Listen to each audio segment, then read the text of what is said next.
Meus queridos, eu quero compartilhar uma palavra, começando no texto de Matitiahu, capítulo 15.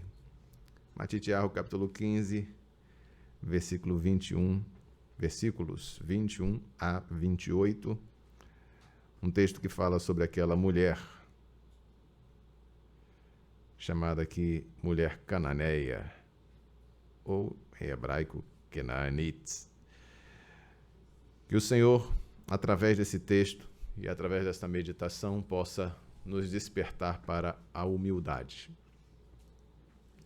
E que nós possamos compreender como a humildade é imprescindível à fé.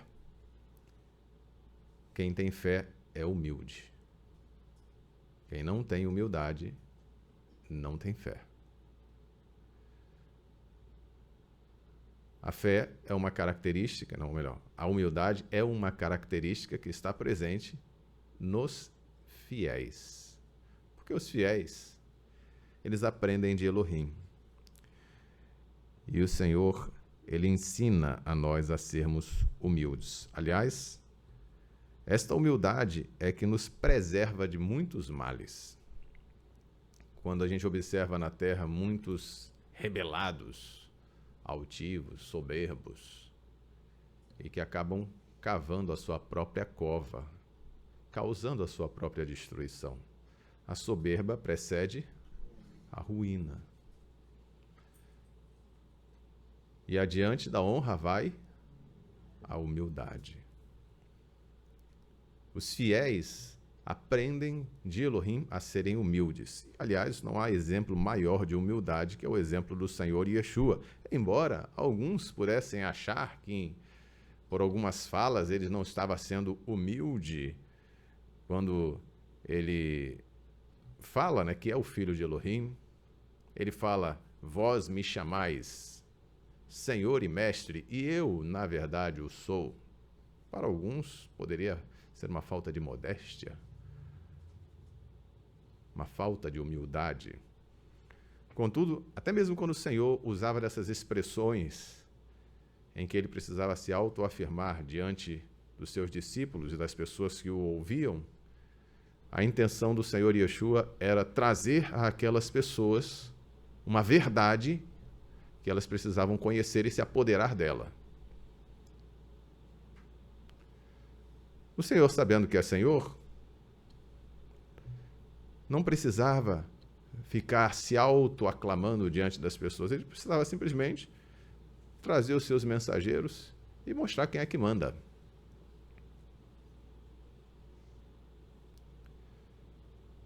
Mas quando ele falava daquela forma, estava dando uma oportunidade para os que quisessem reconhecê-lo de bom grado, quisessem realmente, verificando pela Escritura, o cumprimento das promessas, das profecias. Essas pessoas que estavam em contato com o Senhor, constatando que Yeshua é o ungido, é o Filho de Elohim, é o Senhor, é o Salvador, é o Mestre, eles poderiam se beneficiar desta aliança que estaria sendo firmada. Então o Senhor Yeshua não falava nada por um acaso. O Senhor Yeshua não era um soberbo. Em momento algum, ele deixou de se sujeitar ao Pai. Em tudo, ele foi obediente até a morte. Então, a humildade é característica fundamental da fé, da emuná.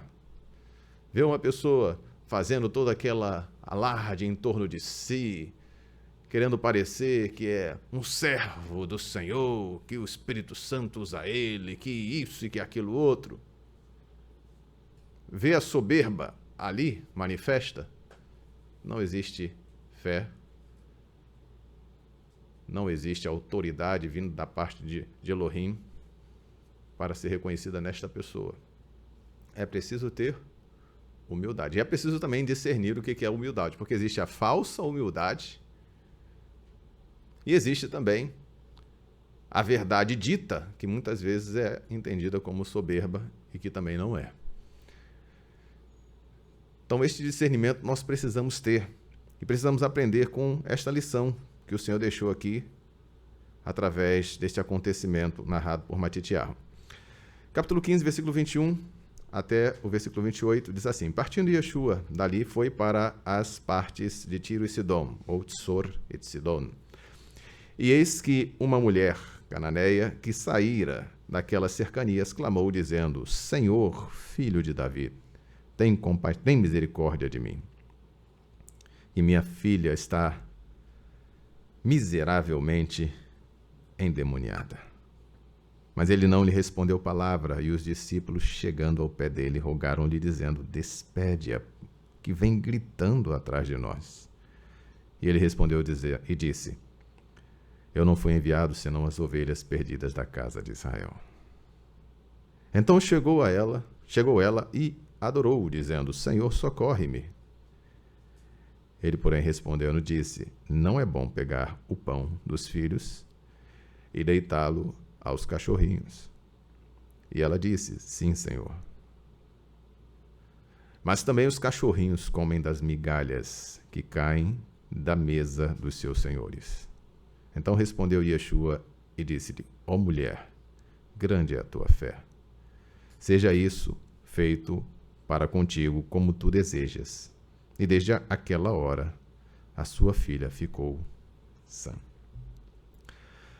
Conhecemos bem esse texto, amados. Já tivemos outras oportunidades de meditar, de estudar essa palavra, e eu gostaria de trazer aqui uma reflexão para que nós possamos aplicar a nós mesmos quando somos provados por Elohim. Esta mulher, ela de alguma maneira foi testada, ela foi provada nessa abordagem que o Senhor fez, primeiro quando ele silenciou, quando ele não respondia, e até com a intermediação dos discípulos, o Senhor Yeshua se recusou a responder de pronto. E diante daquele clamor, aquela mulher que chegando aos pés do Senhor disse: socorre-me. Ela já tinha inclusive adorado ao Senhor, se prostrou aos pés do Senhor em reverência, como vemos aqui no versículo 25. E ela diz: Senhor, socorre-me. E aí o Senhor dá uma resposta que poderia tê-la deixada revoltada. Ela poderia ter ficado revoltada e, a partir dali, virar as costas para o Senhor e não mais buscar o socorro que ela precisava no Senhor. E não é o que acontece. Ela demonstra uma adesão ao Senhor, uma confiança no Senhor, e mais do que isso, a característica fundamental da fé, que é a humildade. Louvado seja o Senhor. Uma pessoa que não é humilde, ela não conseguirá se manter apegada a Elohim. A fé é mais do que simplesmente acreditar, a gente já sabe disso. Fé envolve um compromisso com o Senhor. Por isso que no âmbito da aliança com Elohim precisa haver emuná, precisa haver fé, porque existe aí o aspecto da confiança e o aspecto da fidelidade, garantindo a firmeza desta aliança, senão fica algo frágil. Onde não existe confiança, onde não existe fidelidade, não há como se preservar uma aliança. Então, a fé, ela é fundamental para quem está em aliança com o Senhor. E para que a pessoa permaneça, ela precisa de humildade. Porque o Senhor não vai se curvar a nós. Nós, em todo tempo, temos que nos curvar a Ele. Mesmo quando não compreendemos as ordens que Ele nos determina. Às vezes, só o fato de as pessoas ouvirem que Elohim determina, que Ele manda internamente, dada a influência que elas recebem da sociedade desde cedo, isso já gera uma rejeição. É como se internamente ela já reproduzisse o que ela ouviu. Ninguém manda em mim. Eu sou livre. Eu sou o Senhor do meu destino. Eu faço aquilo que eu quero. Serei feliz à minha maneira. São todas influências que nós estamos aí sujeitos neste ambiente em que nós estamos. São palavras que são lançadas e às vezes a gente acha que não está dentro de nós, mas de alguma maneira está, mesmo inconscientemente, mesmo quando a nossa mente entende que nós precisamos nos sujeitar ao Senhor, nós podemos ter dificuldade, dado ao que está armazenado dentro de nós. Inclusive, você vê até pregações que estimulam esta rebelião.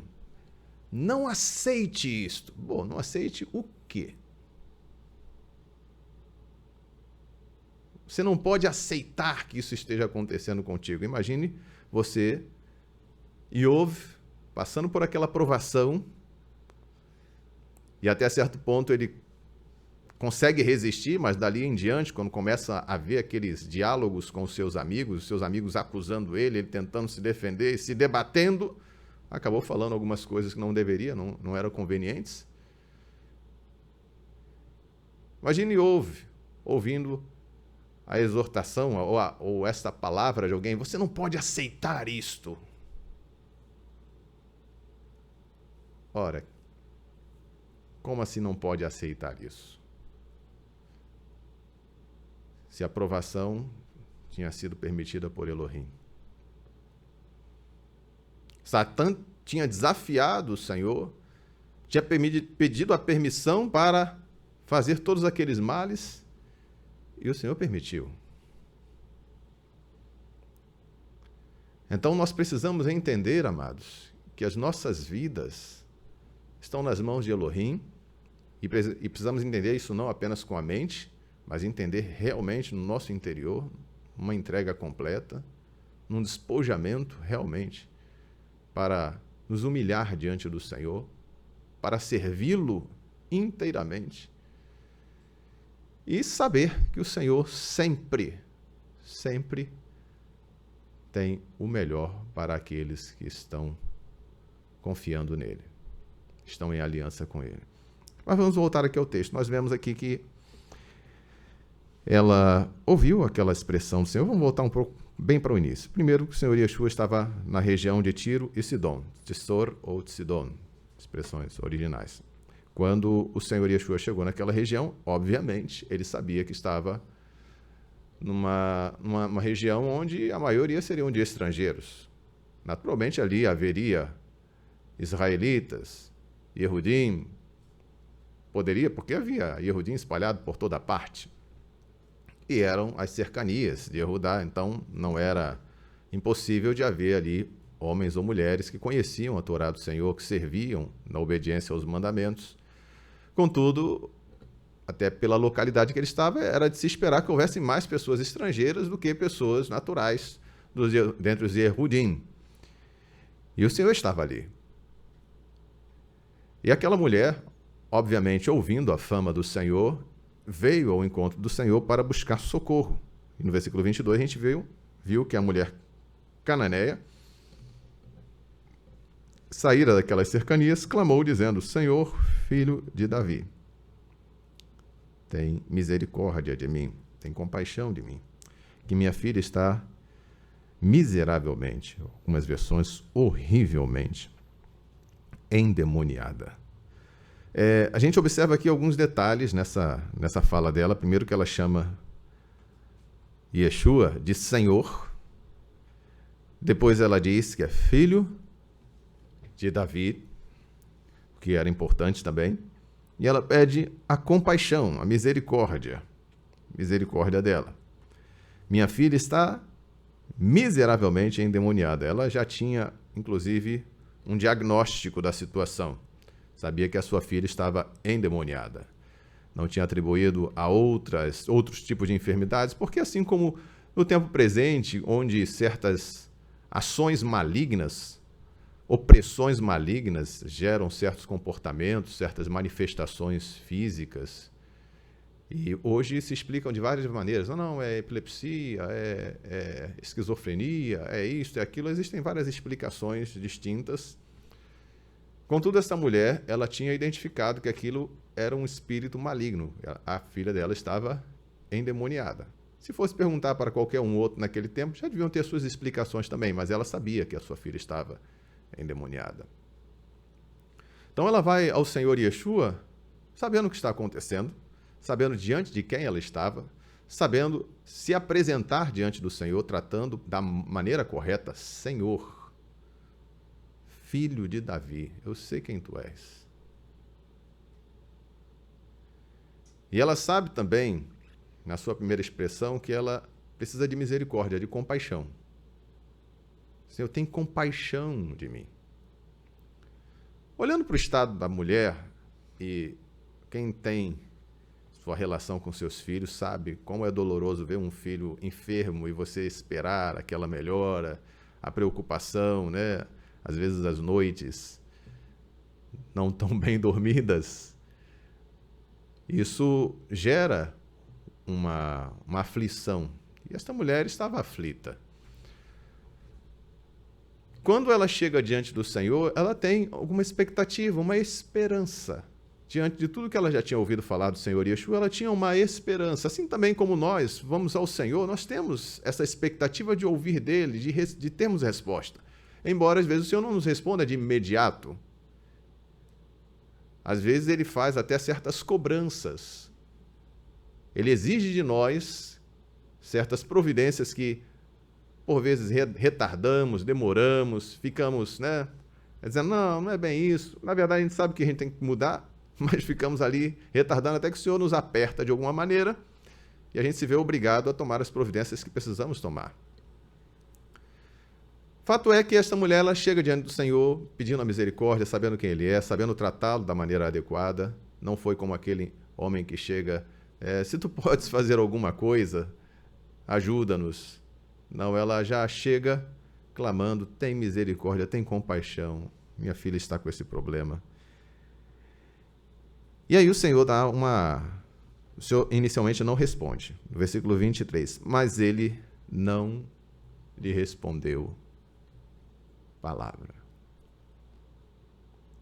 E só essa parte aqui já é um tanto dolorosa para quem não viu a história toda. Para quem não sabe a história toda, infelizmente a gente não sabe a história toda, especialmente quando nós estamos passando por uma situação como essa, a gente não sabe a história toda. Estamos vivendo agora.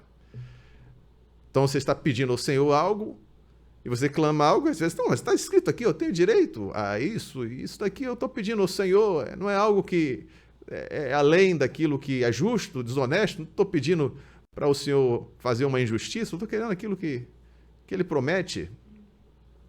Mas ele não lhe respondeu palavra. Como isso vai acabar? Poderia ter acabado aqui. Como muitas vezes acaba. Quando ao invés de insistir, as pessoas se dão por vencidas, porque acham que o Senhor não vai responder. Aí vem uma série de afirmações. Se o Senhor quisesse me responder, já teria respondido. Poxa, já clamei muito, já foi o suficiente. Será que o meu sofrimento não é suficiente para mover Elohim? Pergunta, será que o sofrimento desta mulher não era suficiente para mover Elohim? Mas eu estou passando por todas essas dores, essas angústias, essas amarguras e tudo mais. Sim, certamente a gente não sofreu mais do que o Senhor Yeshua, mas na hora que a gente está sofrendo, a gente não pensa em nada disso. Na hora que a gente quer uma resposta, o que a gente quer é tudo para ontem. A gente não está vendo o que o Senhor quer fazer, a obra que Ele quer fazer nas nossas vidas, ou às vezes não é nem uma obra em nós, é através de nós. Aí fica mais difícil ainda de engolir, né? Eu tenho que sofrer isso tudo para o Senhor fazer uma obra e atingir outras pessoas? Pois é, foi assim que o Senhor Yeshua nos salvou. O Senhor Yeshua não precisava sofrer o que Ele sofreu, a não ser por conta da nossa necessidade. Mas é difícil, não é fácil. É fácil você chegar e censurar e dizer, você não está tendo paciência, você não quer clamar, você está demorando, você é uma pessoa ingrata, o Senhor já fez tanto por você. É simples, né? Mas quando a gente está passando, não é tão simples assim.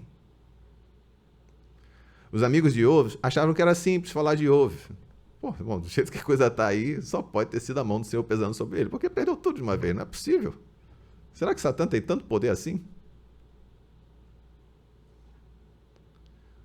Será que o maligno poderia fazer tantos males assim contra o justo e o Senhor ficar em silêncio e não fazia nada?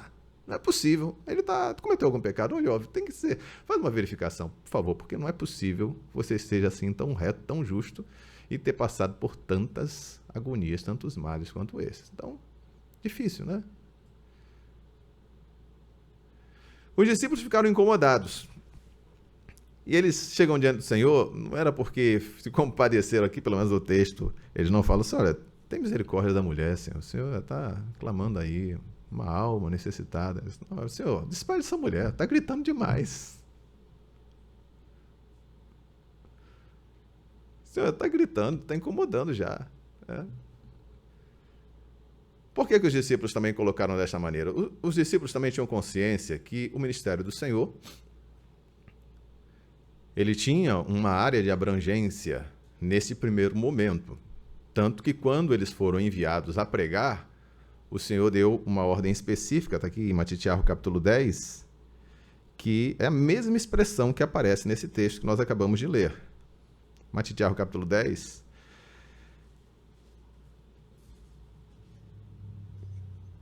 Ele chama os discípulos, que o versículo 1 diz assim, chamando seus 12 discípulos, deu-lhes poder sobre os espíritos imundos para os expulsarem e para curarem toda enfermidade e todo mal. E no versículo 6 ele vai dar algumas instruções. No versículo 6 ele diz assim, mas ide antes.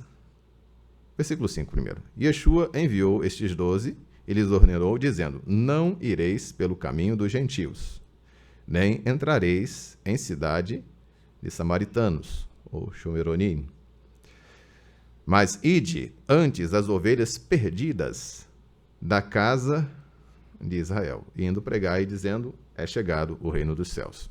Então, aqui as obras que eles deveriam fazer estão no versículo 8. Curai os enfermos, limpai os leprosos, ressuscitai os mortos, expulsai os demônios, de graça recebestes e de graça dai. Então, os discípulos, quando receberam essa comissão, aqui no capítulo 10, receberam uma ordem específica, não ireis pelo caminho dos gentios, nem entrareis em cidade de samaritanos, e ide antes as ovelhas perdidas da casa de Israel. Então, quando o Senhor Yeshua não se detém, não responde, os discípulos, em primeiro momento, não estranhariam, porque ela realmente era uma estrangeira e a área de abrangência do ministério do Senhor Yeshua, num primeiro momento, incluía os judeus, os Yehudim, as ovelhas perdidas da casa de Israel. Mais tarde, quando o Senhor encerra a obra e envia os seus discípulos, ele diz, ide por todo o mundo. Engraçado, quando o Senhor manda eles por todo o mundo, eles acham que tem que ficar só ali em Yehudá, em Jerusalém, e só com um empurrãozinho do Espírito Santo para eles realmente levarem essa pregação para além das fronteiras de Israel. Mas enfim, ela estava vindo, a mulher ao encontro do Senhor Yeshua, os discípulos ouvindo aquele clamor insistente, aqueles gritos, parecia até aquele cego de Jericó gritando e a multidão cala a boca, mas os discípulos não mandaram ela se silenciar. Elas despediram o Senhor para que respondesse a ela, despedisse aquela mulher. E aí o Senhor responde no versículo 24 exatamente com essas palavras, eu não fui enviado senão as ovelhas perdidas da casa de Israel. E aí no versículo 25 ela se chega. Então chegou ela e adorou. A forma como ela se dirige ao Senhor, né? Ela vem clamando da maneira adequada, ela vem e se prostra diante do Senhor Yeshua, porque adorar é isso. Adorar é prostrar-se diante de, mas um prostrar-se de reverência, né? Dizendo, Senhor, socorre-me. No primeiro momento, o Senhor não respondeu. Num segundo momento, o Senhor mostra para ela que ela não tem direito. Você preferia ficar sem a resposta ou ouvir essa resposta? E ele diz assim, não é bom pegar o pão dos filhos e deitá-los aos cachorrinhos. Pegou um ditado e aplicou à situação. Não seria nada agradável você ouvir num momento de angústia, de sofrimento, que você não é filho. E ainda comparado com cachorrinho. Poxa, é duro, né? Mas aquela mulher, ela diz: sim, Senhor. Olha, esse sim, Senhor, não é para qualquer pessoa. Você vê que mais as pessoas, elas estão dispostas a se ensoberbecer. Não, eu me recuso a aceitar isso. Não, isso para mim já é demais. Daqui não prossigo mais além disso. E ela diz: sim, Senhor.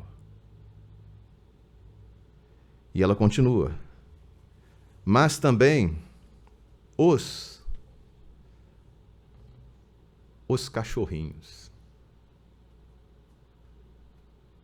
Os cachorrinhos comem das migalhas que caem da mesa dos seus senhores. Aleluia. Veja que a forma de colocação aqui, aos olhos de muitos, poderia ser muito agressiva. Mas o Senhor sabia com quem estava lidando. Conhecia. Porque o homem, o Senhor Yeshua, dirigido pelo Espírito Santo, e qualquer homem também dirigido pelo Espírito Santo, pode ser usado pelo Senhor da forma como o Senhor aqui procedeu. Falando de uma maneira que parece dura ao primeiro momento, mas uma maneira que ao final será motivo de honra e de glória para o Senhor. E no versículo 28, ele diz assim: então respondeu-lhe Yeshua: ó mulher, grande é a tua emuná, grande é a tua fé.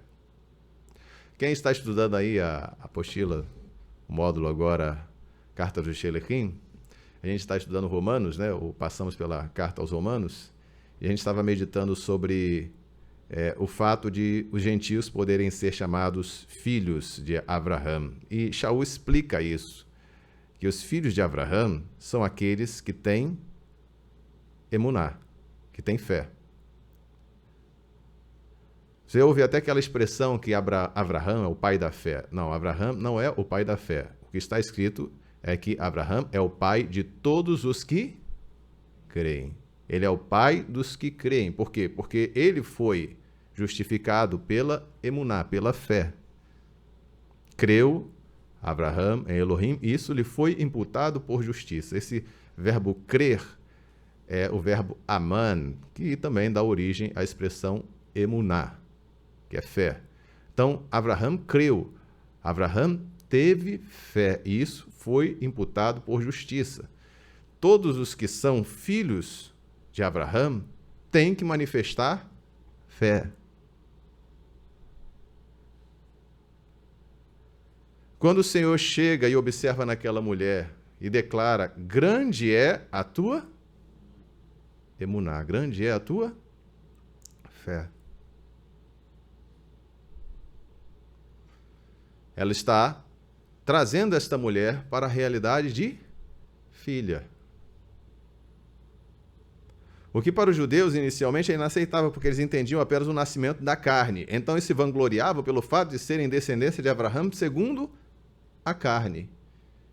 E Shaul explica isso nos Romanos, falando que os que nascem de Abraham segundo a carne são filhos de Abraham se tem emuná. Se não tem emuná, o nascimento segundo a carne não atesta que são filhos de Abraham.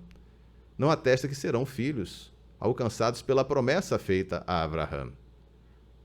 Aí existe uma diferença entre o Israel de Elohim e o Israel natural. Porque se fosse contar apenas o Israel natural, entrava aí na conta quem? Yarovam, entrava todo aqueles reis que se rebelaram contra Elohim, seja de Yehudá, seja de Israel, toda essa turma estaria junto. E aí ainda entrava Caifás, Anás e os que condenaram o Senhor Yeshua ao nascimento segundo a carne. Quando, na verdade, os primeiros grandes perseguidores dos profetas dos Nevim foram os próprios israelitas, os próprios judeus. Não os fiéis, mas os infiéis. Os que tinham emuná não perseguiam os profetas, pelo contrário, os ajudavam. Agora, os que não tinham, estavam lá, sempre perseguindo. E quando chegou o Senhor Yeshua, também rejeitaram o Senhor Yeshua. Não tinham fé, não tinham emuná. Então, Abraham era pai de todos o pai de todos os que creem. Assim está escrito. E esta mulher, ela era estrangeira. Era uma pessoa que não tinha todos aqueles vínculos, né, que a nação de Israel tinha com o Senhor. Mas o Senhor tinha feito essa promessa a Abraham também. Tua descendência serão benditas todas as famílias da terra. Serás pai de nações, né? É o que o Senhor estava falando quando prometeu a ele. Faria dele uma descendência como as estrelas do céu. Mas, enfim, essa mulher, o Senhor constata, o Senhor vê a fé dela, grande é a tua fé. E quando ele declara assim, para quem sabe, né, para quem conhece esta realidade, como Elohim vê. Olha, não existe nada mais significativo para Elohim do que a fé. Por isso que o Senhor Yeshua sempre salientava isso. Seja feita conforme a tua fé. A tua fé te salvou. Grande é a tua fé. Onde em Israel eu encontrei fé como esta? O Senhor está sempre exaltando esta característica, esta virtude, esta dádiva de Elohim presente naqueles que se achegavam a ele. Ó mulher, grande é a tua fé, seja isso feito para contigo como tu desejas. E desde aquela hora a sua filha ficou sã. Então, trouxe aqui primeiro esse texto, e agora eu gostaria de chamar a atenção para esses dois pontos que eu já destaquei aqui. Quando o Senhor não nos responde, ou quando Ele mostra que nós não temos direito. Quando nós chegamos a Ele achando que o Senhor tem que fazer como nós pensamos, como no tempo que nós achamos, da forma que nós achamos, e Ele mostra para nós que nós não temos esse direito que nós achamos que temos. Ah, mas está escrito que o Senhor nos trata como filhos, e os filhos têm direito. O Senhor tem as suas promessas na sua lei, na sua Torá, e está lá, bendito serás na cidade, bendito serás no campo. Sim, mas você vê que os servos do Senhor que eram abençoados, eles não escolhiam a forma como seriam abençoados, o tempo em que seriam contemplados. Abraão, existe alguém considerado mais abençoado que Abraão? Tudo aconteceu do jeito que Abraão imaginava, no tempo que ele imaginava, sem percalços, sem demoras, sem nenhum tipo de contratempo. Foi tudo tão rápido, tão cheio de purpurina, né? Não foi assim. E olha que o Senhor o escolheu, o chamou.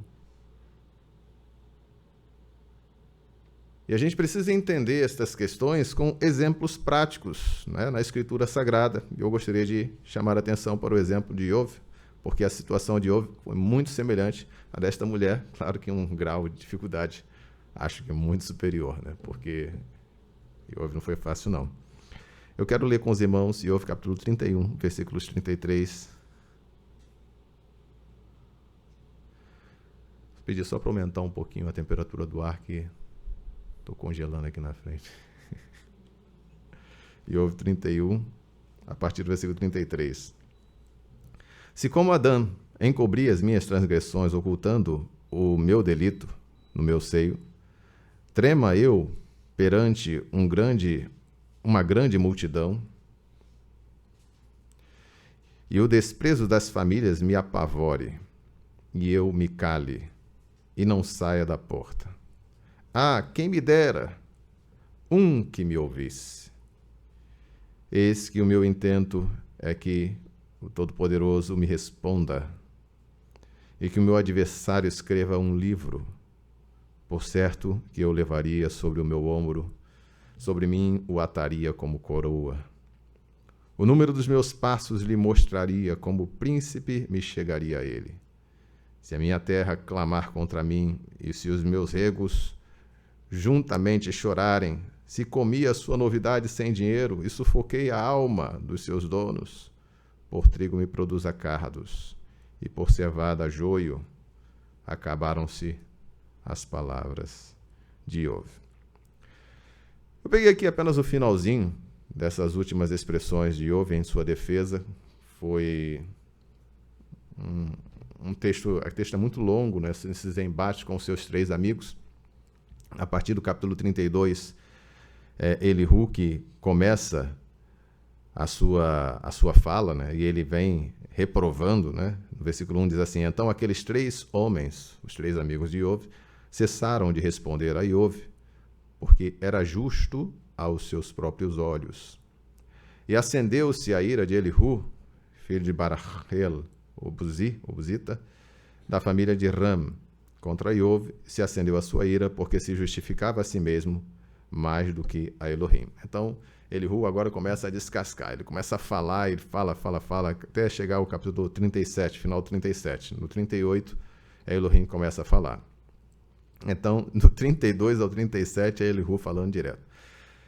Então, a gente vê o seguinte, que Iov, quando está colocando aqui as suas últimas palavras, porque no final do capítulo 31 diz assim: acabaram-se as palavras de Iov.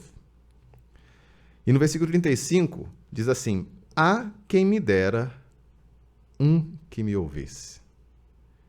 Eis que o meu intento é que Todo-Poderoso, Shaddai, me responda, e que o meu adversário escreva um livro. Ele estava fazendo a defesa dele, mas ele queria uma resposta e ele não tinha.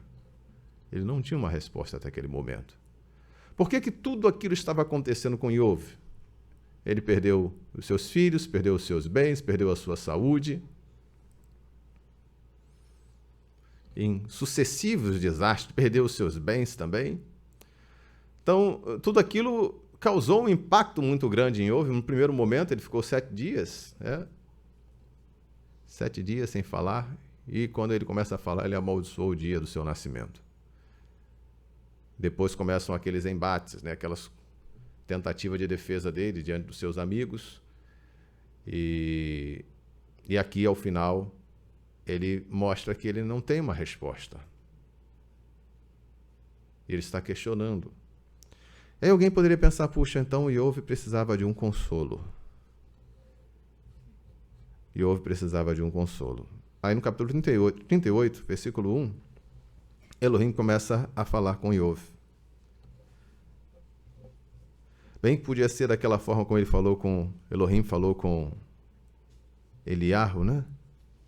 De repente, uma voz suave.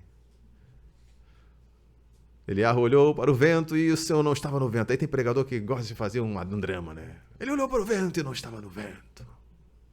Ele olhou para não estava ali. Aí, de repente, veio aquela voz mansa e suave.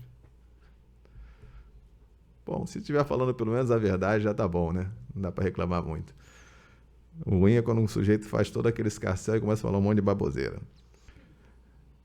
Mas Iov vem ouvir a resposta do Senhor, e o Senhor vai falar assim: depois disso respondeu Iov de um redemoinho e disse: quem é este que escurece o conselho com palavras sem conhecimento? Agora cinge os teus lombos como homem, e eu perguntar-te-ei, e tu responde-me: onde estavas tu quando eu fundava a terra? Faze-mo saber se tens inteligência. Quem lhe pôs as medidas, se tu sabes? Ou quem estendeu sobre ela o cordel?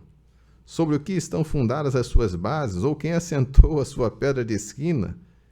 Quando as estrelas da alva juntas alegremente cantavam e todos os filhos de Elohim rejubilavam? Ou quem encerrou as portas, encerrou o mar com portas quando transbordou e saiu do ventre? Ele continua falando. Então, só o fato de estar ouvindo Elohim agora e sendo questionado já deveria ter trazido para Iov aquela apreensão. Puxa, realmente, agora a coisa complicou.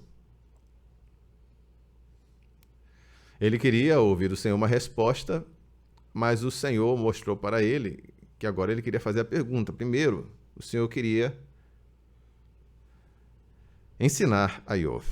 E no capítulo 40, depois do Senhor ter feito vários questionamentos a Iov, e vai falar aqui de coisas da criação, das belezas, dos detalhes.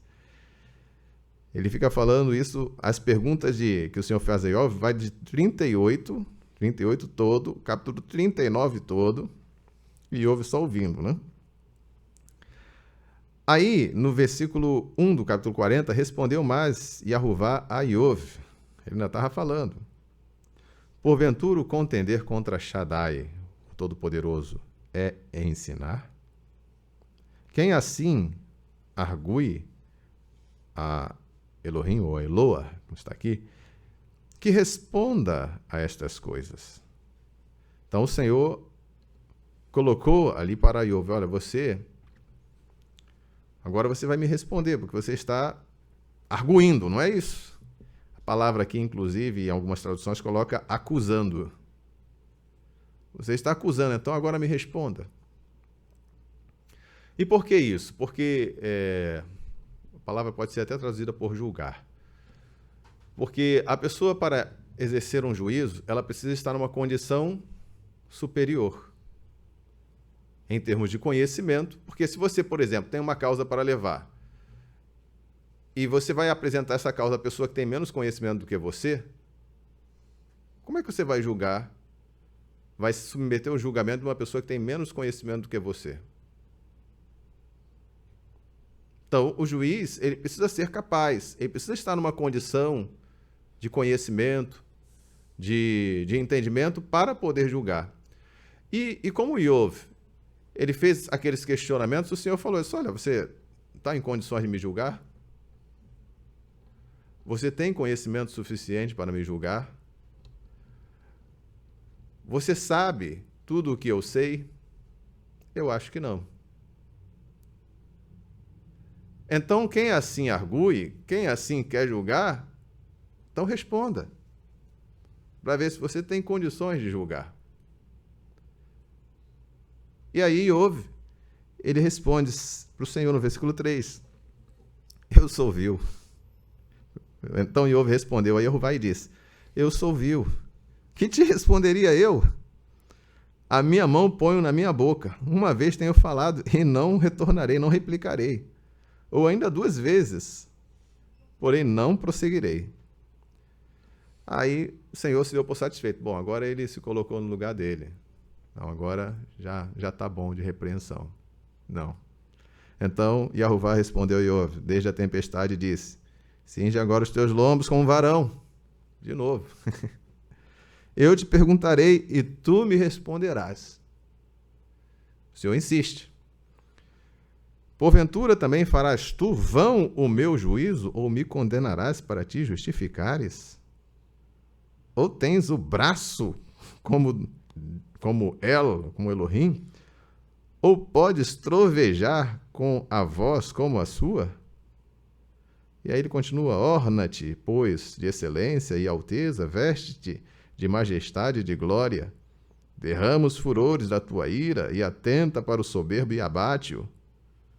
Olha para todo soberbo e humilha-o, e atropela os perversos no seu lugar.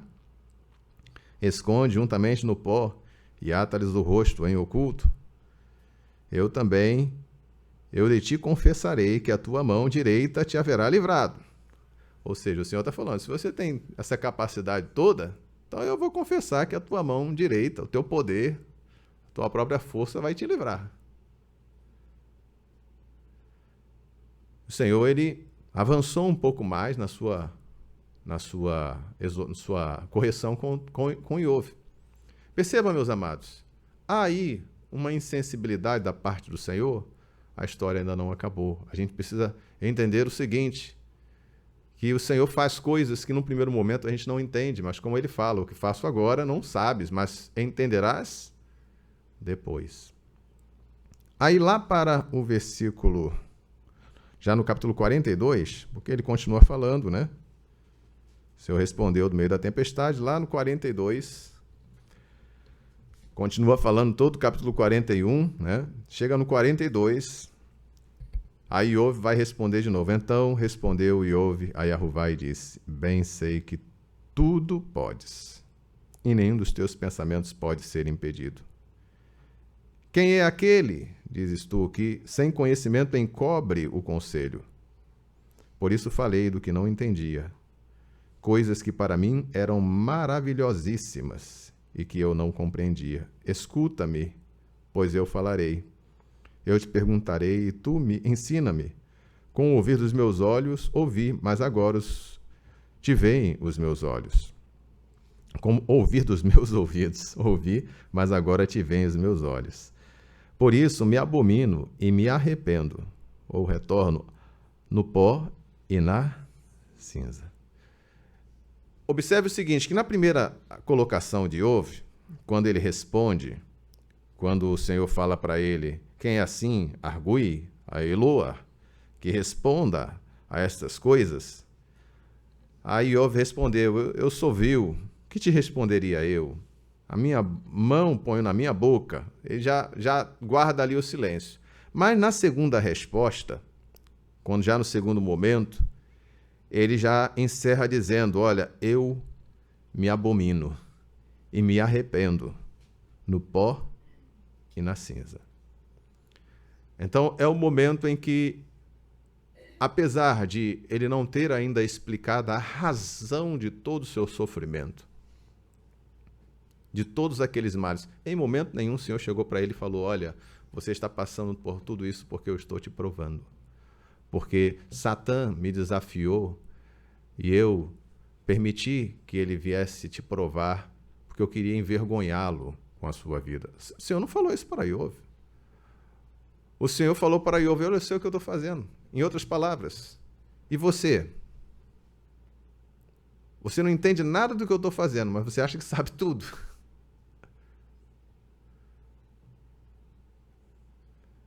Sim, mas eu estou sofrendo, Senhor. Eu sei. Você acha que eu não sei? Se eu fundei a terra, se eu fiz, aí começa a falar de todos os animais. Quem é assim, agora você vai me julgar. Quer dizer então que agora, eu que fiz tudo, eu vou ser julgado por você? E aí é quando Iove, olha, Senhor, eu me abomino. Eu estou falando realmente. É também uma conclusão de alguém que está exercitado nas questões espirituais. Porque se você fala isso para uma pessoa que está no âmbito carnal, nada disso é aceitável. Mas quando Iove percebeu, ele se arrepende, ele retorna para o Senhor e coloca-se totalmente humilde. E é como está escrito, humilhai-vos perante a potente mão de Yahová, e ele vos exaltará. É uma exortação que inclusive está presente na carta de Jacó, na carta de Kefá, em quase qualquer uma. Deus, Shaul também fala muito sobre humildade, porque é fundamental. E logo a seguir, depois que o Senhor falou com Iove, Iove deu essa resposta, no versículo 7, o Senhor vai falar com os amigos dele. Acabando Yahová de dizer a Iove aquelas palavras, Yahová disse, aí ele faz o Tenamita, a minha ira se acendeu contra ti e contra os teus dois amigos, porque não disseste de mim o que era reto com o meu servo Iove. E aí ele vai dar aqui as providências que eles teriam que tomar, e Iove vai interceder por eles perante Elohim. E aí o Senhor vai restaurar a sorte de Iove, a gente sabe como é que encerra essa história. Mas o que eu queria chamar a atenção em termos de similaridade com o acontecido com aquela mulher cananeia é que, primeiro, o Senhor não respondeu a Iove. Em todo aquele momento em que ele estava ali debatendo com os amigos, o Senhor não tinha dado resposta a ele. E quando o Senhor responde, o Senhor não diz a Iove o que ele gostaria de saber, por que ele estava sofrendo. Na verdade, o Senhor coloca Iove no lugar em que ele deveria estar, no lugar de humildade. Não era o lugar de de humilhar para destruir, mas humilhar para abençoar. Como o Senhor fez com o povo de Israel quando conduziu no deserto, eu te deixei ter fome. E ele fala, eu humilhei vocês. Ou seja, eu sujeitei vocês. Para que eles pudessem andar com o Senhor, eles precisavam desta humildade. Eles precisavam estar sujeitos a Elohim, mesmo diante de circunstâncias difíceis. Está faltando água, seja sujeito ao Senhor. Surgiram os adversários, seja sujeito ao Senhor. Situações de ansiedade, seja sujeito ao Senhor. Disso dependia a mudança da sorte de Iov. O Senhor não poderia intervir em favor de Iov enquanto esta obra não estivesse realizada. Porque, diante de todos aqueles sofrimentos que se abateram sobre ele, ora, isso trouxe algo também, uma consequência que foi essa questão, o que está acontecendo? Porque ele começou a se debater e ele começou, de alguma maneira, a se revoltar, né? Embora ele tenha sido muito comedido. Existe uma diferença entre você pensar, até às vezes usar certas palavras, mas existem outras palavras que o Senhor, ele dá, não permite, né? E houve até, ele fez a sua defesa, se debateu, colocou-se ali, mas ele não perdeu o seu temor de Elohim. E ele precisava voltar a essa condição de humildade. Porque enquanto ele estivesse naquela condição de, não, o Senhor está me fazendo uma injustiça, o Senhor está me devendo essa, não é possível porque eu não aceito essa situação vinda da parte de Elohim. Enquanto ele estivesse nesta condição, ele não poderia ter a sua sorte restaurada. Então o Senhor veio tratar com Iov, porque Satã já tinha cumprido o prazo dele, ele não conseguiu o que gostaria, e agora era a hora de restaurar Iov. Aleluia. Tanto que logo depois de tratar com Iov, logo depois de ouvir de Iov aquela confissão e aquele quebrantamento, ele vai tratar com os amigos de Iov, porque eles também precisavam ser restaurados. Porque eles também falaram coisas que não eram convenientes. E aí, restaurada esta questão toda, ele apresenta, intercede em favor dos seus amigos, o Senhor muda a sorte de Iov e o abençoa novamente. Amém, amados? Então, a humildade. Quando aquela mulher, ela chega para o Senhor clamando, no primeiro momento não tinha resposta. E o fato de não ter resposta não deve ser motivo para a gente deixar de clamar. O Senhor fala sobre aquela viúva pobre, que vai insistir diante de um juiz injusto. Mas ele diz, é assim que vocês devem fazer, clamar, clamar e clamar. Não é reclamar, reclamar e reclamar, é clamar, sem o re, né?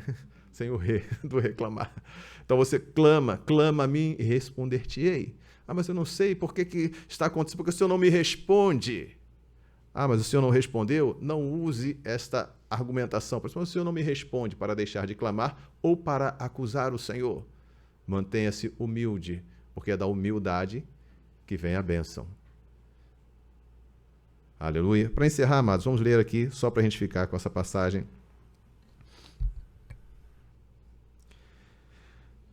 Primeira carta de Quefá, capítulo 5, versículo 6.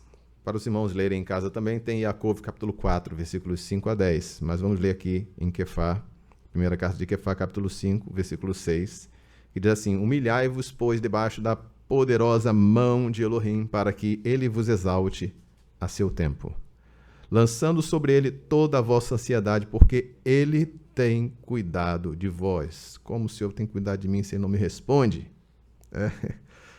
Humilhai-vos perante a potente mão do Senhor. Sede sóbrios.